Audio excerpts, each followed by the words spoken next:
Avant de commencer ma présentation, j'aimerais en fait remercier toutes les personnes de la FAP avec qui je suis rentrée en contact et que je ne connais que depuis hier. Et je voulais... Ah, d'accord. Là, vous entendez ? Et je voulais ajouter aussi que depuis que je suis devenue maître de conférence scientifique, mon souhait le plus profond a toujours été de pouvoir mettre mes compétences au service de mon pays, le Vietnam, mon pays d'origine. Et c'est pour ça que je suis très émue aujourd'hui d'être là, de participer à cette table ronde. Et je voulais remercier Anna, Charles et Pierre de m'avoir invité pour participer à cette journée. Voilà. Donc je vais avoir le plaisir de vous présenter les effets épigénétiques générés par les perturbateurs endocriniens. Donc en tout premier lieu, je voudrais dire que contrairement à ce qu'on croyait, en fait, les organismes vivants héritent de leurs parents non seulement une information qui est génétique, mais aussi une information qu'on dit épigénétique. Cette information épigénétique, qu'est-ce que c'est ? En fait, elle n'est pas portée par l'ADN et sa transmission ne suit pas les lois de Mendel. Et en fait, la définition de l'épigénétique, en fait, c'est l'étude des mécanismes qui, en réponse à l'environnement, va modifier en fait l'expression des gènes d'une façon relativement permanente. Donc j'insiste sur le côté relativement permanente parce qu'on verra que ça peut revenir en arrière. Et ce, en l'absence des changements de la séquence primaire de la molécule d'ADN. Alors pour illustrer ça, je vous ai présenté cette figure. En fait, ce qu'il faut savoir, c'est que l'ADN qui porte vos gènes, il n'est pas nu dans vos cellules. En fait, cet ADN est associé avec des protéines qu'on appelle des histones. Et en fait, cet ADN, ce qu'on voit ici, il va s'enrouler autour de cet octamère d'histones. En fait, il y a 8 protéines qui forment ce complexe. Et ça va former un premier degré de compaction de l'ADN qu'on appelle le nucléosome. En fait, cet enchaînement de nucléosomes va former un nucléofilament et ce nucléofilament en fait, va constituer la chromatine. Et c'est cette chromatine, c'est cette structure que vous pouvez voir dans vos cellules avant les divisions cellulaires, parce que quand on a division cellulaire, en fait, cette chromatine va se compacter, se condenser pour former vos chromosomes. Et en fait, quel est le rôle de cette chromatine ? C'est qu'elle va permettre de moduler l'accès à la machinerie enzymatique, va moduler l'accès à l'ADN par cette machinerie enzymatique pour permettre d'exprimer vos gènes. Et selon que cette structure est plus ou moins compactée, en fait, l'accès va être plus ou moins facilité et vos gènes vont pouvoir être exprimés. Donc, en réponse à l'environnement, en fait, ce qui va se passer, c'est que la chromatine va changer de structure et va permettre, en fait, d'éteindre ou d'allumer des gènes. Alors, ce qui est intéressant, c'est que on a aussi des mutations génétiques qui vont aussi aboutir à éteindre vos gènes. Mais ce qu'il faut savoir, c'est que quand vous avez une mutation génétique, c'est irréversible. Alors que lorsque vous avez une modulation épigénétique, eh bien ce marquage, il peut changer en fonction de l'environnement et modifier le fonctionnement de vos gènes, mais on peut encore revenir en arrière. Donc c'est pas définitif, donc c'est important aussi de garder ça en mémoire.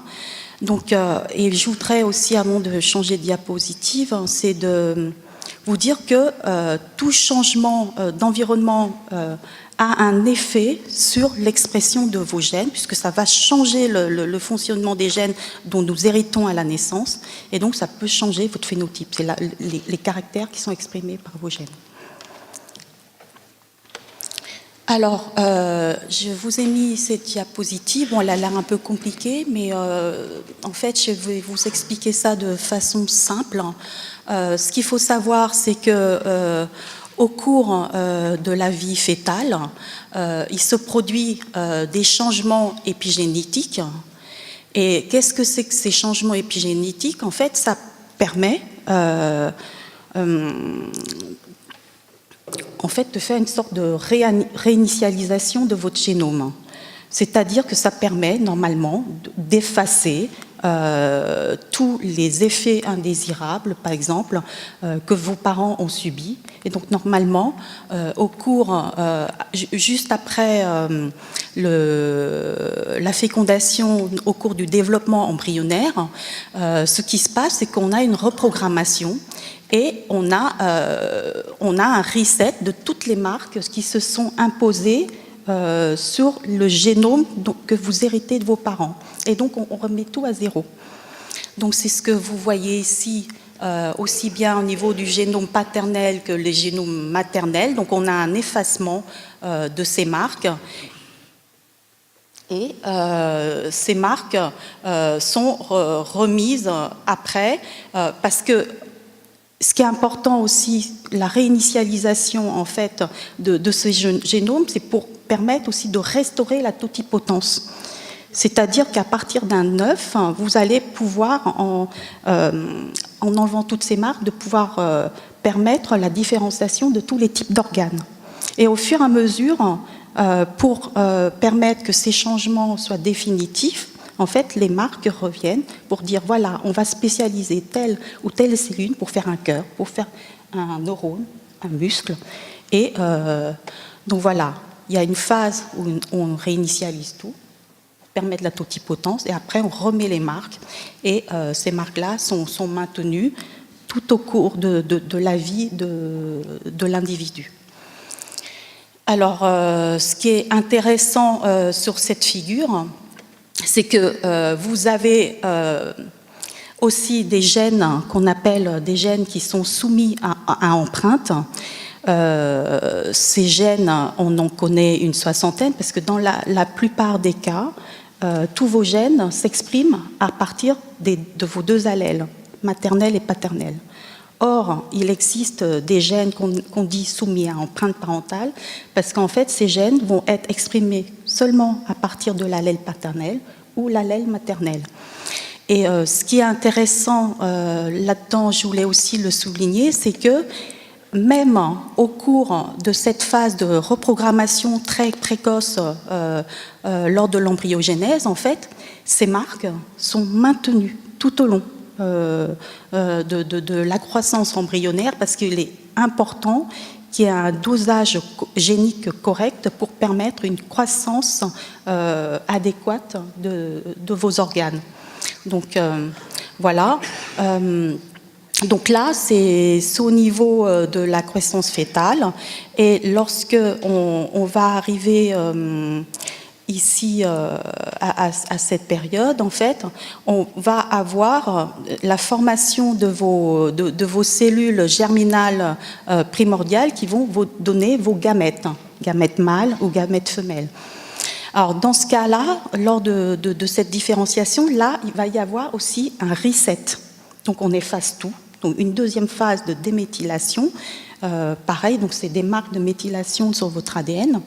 Et cette fois-ci, si vous voulez, lors de cette phase de reprogrammation dans ces cellules germinales primordiales, là, on efface tout. Même les marques des empreintes parentales. Parce qu'il est important, dans ce cas-là, pour remettre une empreinte, il faut qu'elle soit dépendante du sexe de l'embryon.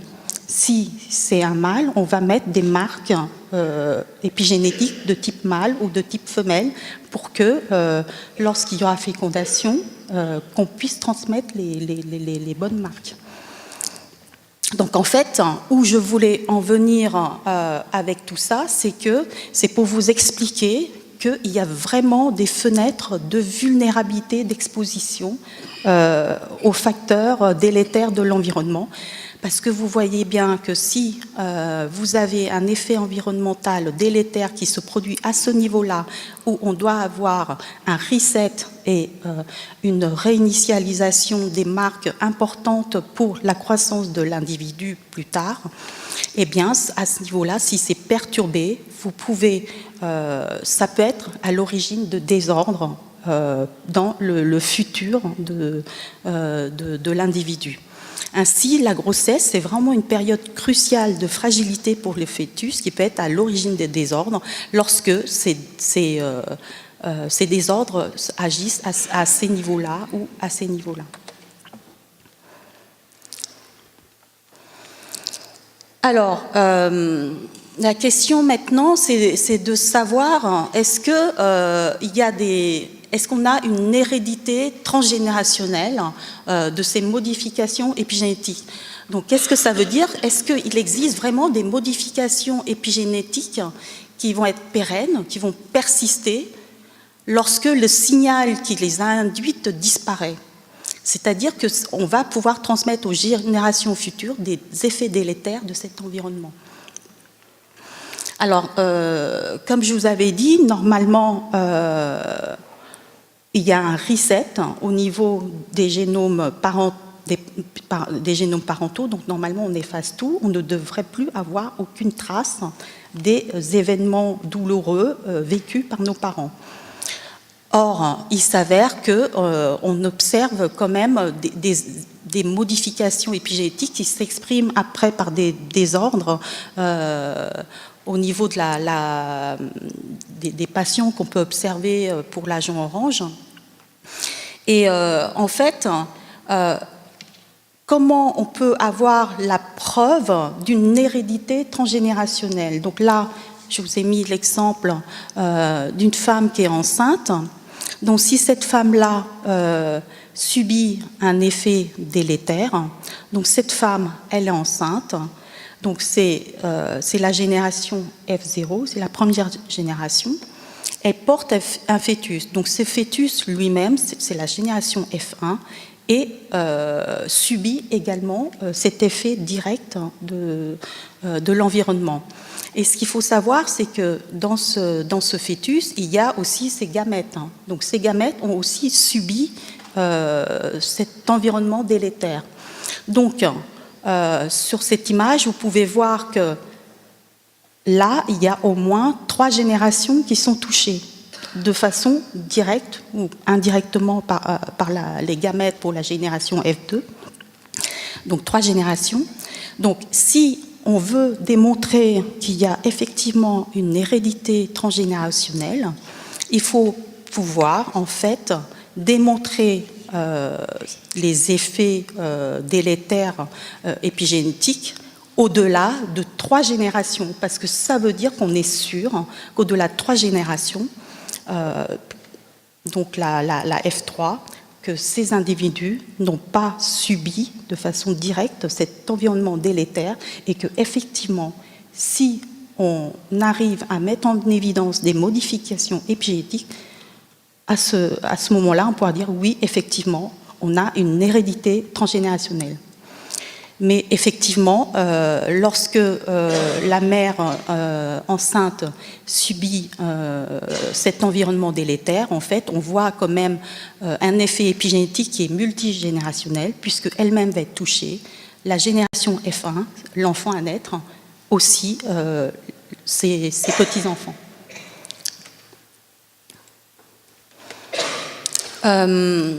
Donc là, en fait, je vais finir par un peu une revue bibliographique qui existe dans le domaine. Donc là, j'ai commencé par les effets délétères de l'exposition à la dioxine, qui sont bien documentés dans la bibliographie, sur les individus qui ont été exposés directement, à savoir F0, F1, comme je vous ai montré sur la diapositive précédente, ou indirectement pour les F2. Et donc là, ce sont toutes tous les signes cliniques qui ont été décrits, qui ont été rapportés notamment dans cette revue de l'Institut national de la santé américain sur l'effet de l'agent orange sur les vétérans américains. Donc ces signes cliniques ont été rapportés donc, dans ce rapport, mais aussi dans d'autres rapports qui sont parus en 2004 pour l'accident de Seveso en Italie, en Chine en 2010, en Taïwan en 2000 et au Japon en 2012. Donc ce qu'on peut dire, c'est que les effets délétères de l'exposition à la dioxine sont bien connus et bien décrits dans la littérature. Alors maintenant, qu'est-ce qu'il en est des effets transgénérationnels de la dioxine et les autres perturbateurs endocriniens? Donc en fait, on va se référer aux modèles animaux qui existent. Alors, que décrivent ces modèles animaux pour ce qui est de l'effet de la dioxine? Donc, je vous ai mis là les 3 publis qui rapportent ces effets. Alors, que rapportent ces publications? En fait, ces publications mettent bien en évidence des effets transgénérationnels de la dioxine. Et ces effets ont été mis en évidence, évidemment, jusqu'à la génération F3. Et ils ont pu démontrer que on observe des modifications épigénétiques, non seulement au niveau de la génération F1, et on retrouve ces modifications également à la génération F3. Et on a des signes, voilà, des modifications de type réduction de follicules ovariens et augmentation de l'incidence des maladies de type augmentation de tumeurs, de l'obésité, puberté précoce, etc. Donc, en ce qui concerne la dioxine pour les modèles animaux, on a des preuves dans ces modèles d'un effet transgénérationnel. Et vous pouvez aussi trouver ce type de rapport de résultats où ce qu'on voit ici, donc c'est une analyse pour regarder en fait dans tous les chromosomes après une exposition à la dioxine des mères de rats gestantes. Et en fait, à chaque fois que vous allez voir un signe rouge, là, ça veut dire que il y a eu une modification épigénétique qui a été rapportée par rapport à des souris F3 contrôle issues de mères gestantes qui n'ont pas été traitées à la dioxine. Donc, vous voyez que ça touche à peu près presque tous les chromosomes. Donc ça, c'était une étude des épimutations qu'ils avaient trouvées dans le sperme de la génération F3. Voilà, donc en fait, je vous ai présenté ça parce que c'est une preuve moléculaire. C'est ce type d'étude qu'on pourrait éventuellement faire pour apporter des preuves des effets délétères, par exemple de l'agent orange sur les patients vietnamiens, par exemple, pour montrer un effet transgénérationnel. Donc maintenant, qu'est-ce qu'il en est des autres perturbateurs endocriniens au niveau des modèles animaux qui ont été décrits dans la littérature? Donc là, une publication, j'ai pas mis la date. Elle est assez récente en fait. Donc dans cette publication, donc ils ont étudié donc au niveau des générations F1 et F2, et ils avaient trouvé qu'il y avait des modulations de la méthylation de l'ADN au niveau des gènes qui sont associés à l'obésité.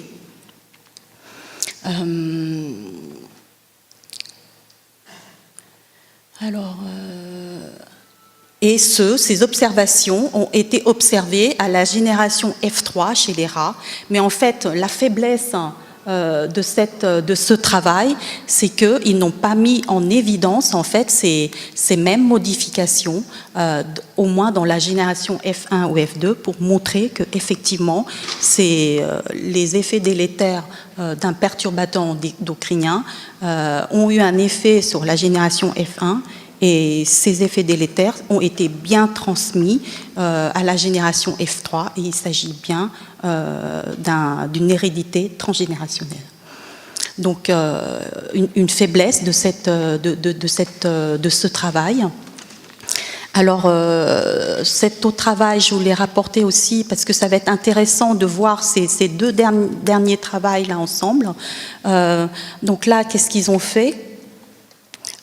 Donc ils ont regardé aussi des effets délétères des perturbateurs endocriniens. Donc là, ils ont fait une exposition à ces perturbateurs sur des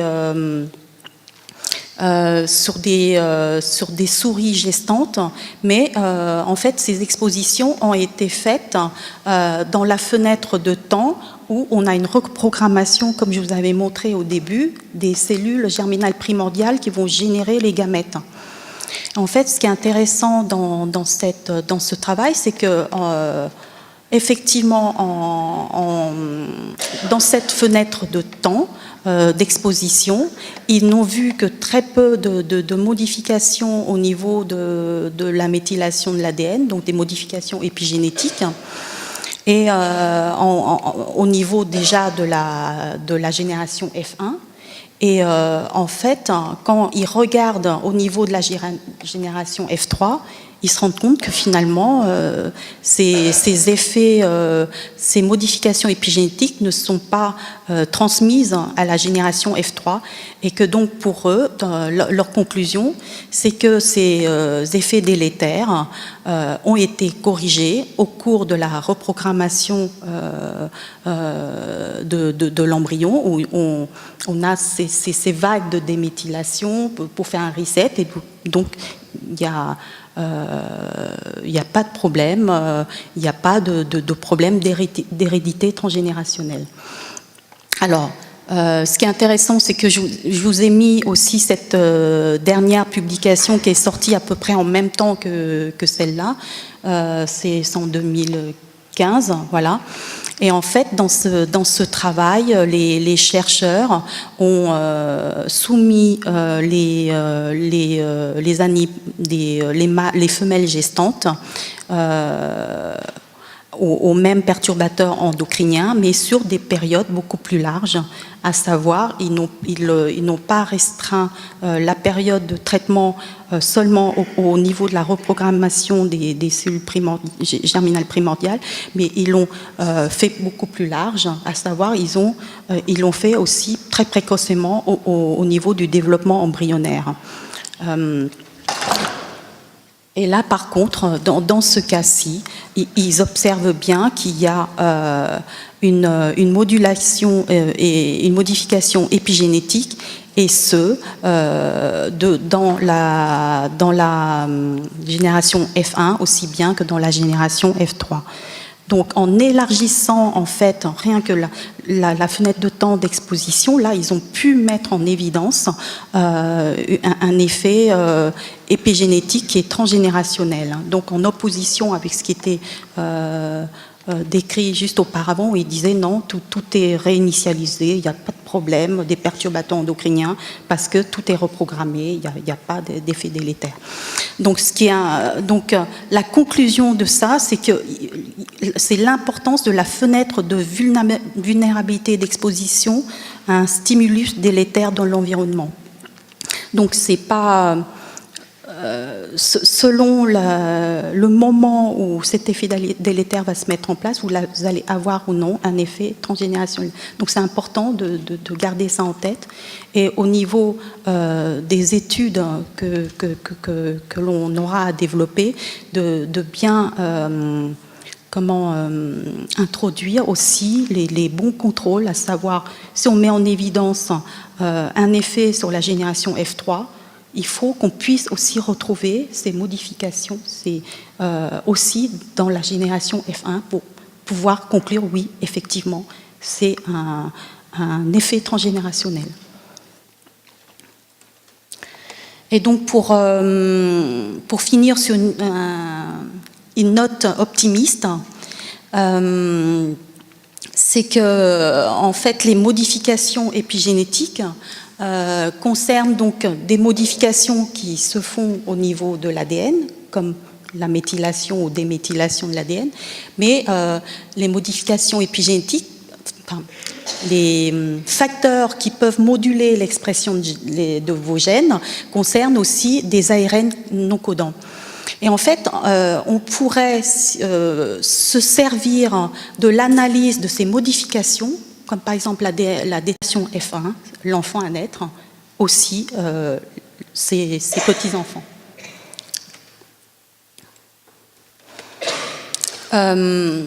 Donc là, en fait, je vais finir par un peu une revue bibliographique qui existe dans le domaine. Donc là, j'ai commencé par les effets délétères de l'exposition à la dioxine, qui sont bien documentés dans la bibliographie, sur les individus qui ont été exposés directement, à savoir F0, F1, comme je vous ai montré sur la diapositive précédente, ou indirectement pour les F2. Et donc là, ce sont tous les signes cliniques qui ont été décrits, qui ont été rapportés notamment dans cette revue de l'Institut national de la santé américain sur l'effet de l'agent orange sur les vétérans américains. Donc ces signes cliniques ont été rapportés donc, dans ce rapport, mais aussi dans d'autres rapports qui sont parus en 2004 pour l'accident de Seveso en Italie, en Chine en 2010, en Taïwan en 2000 et au Japon en 2012. Donc ce qu'on peut dire, c'est que les effets délétères de l'exposition à la dioxine sont bien connus et bien décrits dans la littérature. Alors maintenant, qu'est-ce qu'il en est des effets transgénérationnels de la dioxine et les autres perturbateurs endocriniens? Donc en fait, on va se référer aux modèles animaux qui existent. Alors, que décrivent ces modèles animaux pour ce qui est de l'effet de la dioxine? Donc, je vous ai mis là les 3 publis qui rapportent ces effets. Alors, que rapportent ces publications? En fait, ces publications mettent bien en évidence des effets transgénérationnels de la dioxine. Et ces effets ont été mis en évidence, évidemment, jusqu'à la génération F3. Et ils ont pu démontrer qu'on observe des modifications épigénétiques, non seulement au niveau de la génération F1, et on retrouve ces modifications également à la génération F3. Et on a des signes, voilà, des modifications de type réduction de follicules ovariens et augmentation de l'incidence des maladies de type augmentation de tumeurs, de l'obésité, puberté précoce, etc. Donc, en ce qui concerne la dioxine pour les modèles animaux, on a des preuves dans ces modèles d'un effet transgénérationnel. Et vous pouvez aussi trouver ce type de rapport de résultats où ce qu'on voit ici, donc c'est une analyse pour regarder en fait dans tous les chromosomes après une exposition à la dioxine des mères de rats gestantes. Et en fait, à chaque fois que vous allez voir un signe rouge, là, ça veut dire que il y a eu une modification épigénétique qui a été rapportée par rapport à des souris F3 contrôle issues de mères gestantes qui n'ont pas été traitées à la dioxine. Donc vous voyez que ça touche à peu près presque tous les chromosomes. Donc ça, c'était une étude des épimutations qu'ils avaient trouvées dans le sperme de la génération F3. Voilà, donc en fait, je vous ai présenté ça parce que c'est une preuve moléculaire. C'est ce type d'étude qu'on pourrait éventuellement faire pour apporter des preuves des effets délétères, par exemple de la joue orange, sur les patients vietnamiens, par exemple, pour montrer un effet transgénérationnel. Donc maintenant, qu'est-ce qu'il en est des autres perturbateurs endocriniens au niveau des modèles animaux qui ont été décrits dans la littérature. Donc là, une publication, j'ai pas mis la date. Elle est assez récente en fait. Donc dans cette publication, donc ils ont étudié donc au niveau des générations F1 et F2, et ils avaient trouvé qu'il y avait des modulations de la méthylation de l'ADN au niveau des gènes qui sont associés à l'obésité.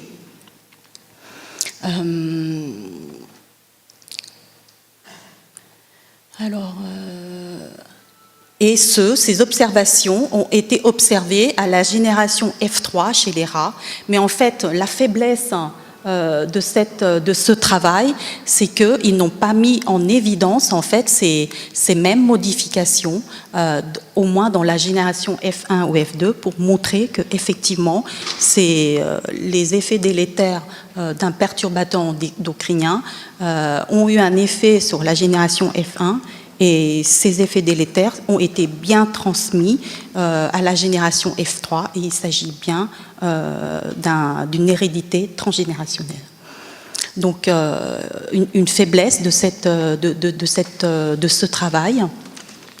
Alors cet autre travail, je vous l'ai rapporté aussi parce que ça va être intéressant de voir ces deux derniers travaux là ensemble. Donc là, qu'est-ce qu'ils ont fait ? Donc ils ont regardé aussi des effets délétères des perturbateurs endocriniens. Donc là, ils ont fait une exposition à ces perturbateurs sur des souris gestantes, mais en fait ces expositions ont été faites dans la fenêtre de temps où on a une reprogrammation, comme je vous avais montré au début, des cellules germinales primordiales qui vont générer les gamètes. En fait, ce qui est intéressant dans ce travail, c'est que effectivement, dans cette fenêtre de temps d'exposition, ils n'ont vu que très peu de modifications au niveau de la méthylation de l'ADN, donc des modifications épigénétiques. Et au niveau déjà de la génération F1. Et en fait, quand ils regardent au niveau de la génération F3, ils se rendent compte que finalement, ces effets, ces modifications épigénétiques ne sont pas transmises à la génération F3, et que donc pour eux, leur conclusion, c'est que ces effets délétères ont été corrigés au cours de la reprogrammation de l'embryon, où on a ces vagues de déméthylation pour faire un reset, et donc il n'y a pas de problème, il n'y a pas de problème d'hérédité transgénérationnelle. Alors, ce qui est intéressant, c'est que je vous ai mis aussi cette dernière publication qui est sortie à peu près en même temps que celle-là. C'est en 2015, 15, voilà.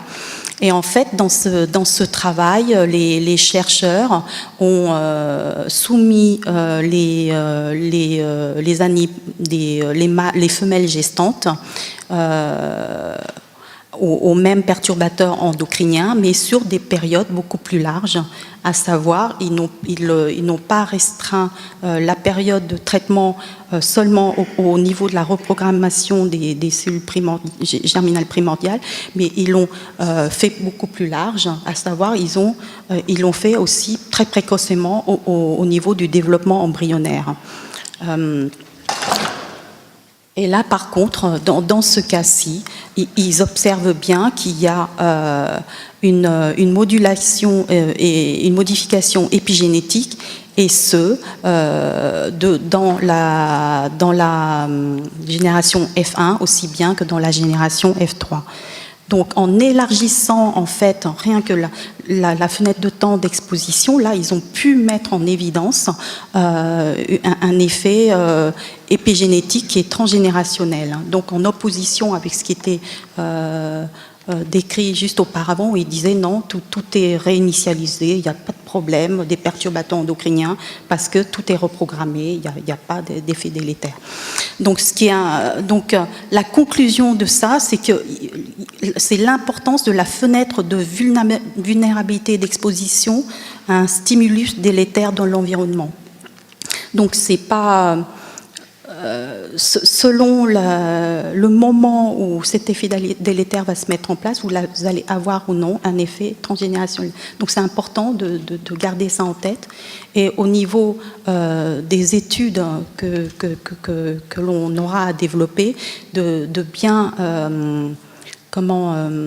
introduire aussi les bons contrôles, à savoir si on met en évidence un effet sur la génération F3, il faut qu'on puisse aussi retrouver ces modifications aussi dans la génération F1 pour pouvoir conclure, oui, effectivement, c'est un effet transgénérationnel. Et donc, pour finir sur une note optimiste, c'est que, en fait, les modifications épigénétiques concerne donc des modifications qui se font au niveau de l'ADN, comme la méthylation ou déméthylation de l'ADN, mais les modifications épigénétiques, les facteurs qui peuvent moduler l'expression de vos gènes concernent aussi des ARN non codants. Et en fait, on pourrait se servir de l'analyse de ces modifications, comme par exemple la détection des ARN non codants ou les marques de méthylation, on pourrait s'en servir comme biomarqueur pour prédire le développement de maladies potentielles chez des patients, parce qu'on sait maintenant que ces changements, on peut les détecter très tôt, lors d'un